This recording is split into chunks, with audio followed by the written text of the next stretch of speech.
আপনারা দেখছেন 24 টিভি 2। হ্যাঁ দর্শক বন্ধুগণ, উত্তর পূর্বের রাজ্যে ত্রিপুরার রাজনীতিক সমীকরণ আলাদা। প্রতিমা ভৌমিক তিনি প্রাক্তন সাংসদ।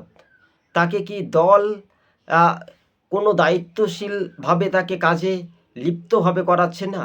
তিনি যেভাবে বিস্ফোরক অভিযোগ করছেন যে এক ব্যক্তি 5 থেকে 10টা পদ নিয়ে বসে রয়েছেন। তিনি হেভিওয়েট নেত্রী নামে পরিচিত ছিলেন। তিনি একসময় সাংসদ ছিলেন।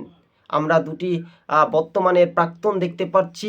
একটা রেবতী ত্রিপুরা, তিনি চাকরিতে জয়েন করেছেন, কিন্তু দুর্ভাগ্যজনক ত্রিপুরার রাজনীতির চিত্রটা কি আলাদা হচ্ছে? তাহলে কি ত্রিপুরা মথা দল ক্রমশ শক্তি বৃদ্ধি পাচ্ছে?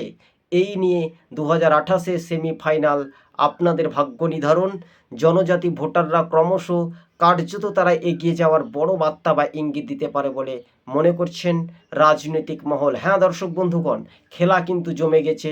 যেমন করে হোক না কেন, ছলে বলে কৌশলে এবার কিন্তু রাজনৈতিক পারদ কিন্তু অন্যতম বা গুরুত্বপূর্ণ প্রভাব বলে মনে করছেন রাজনৈতিক মহল।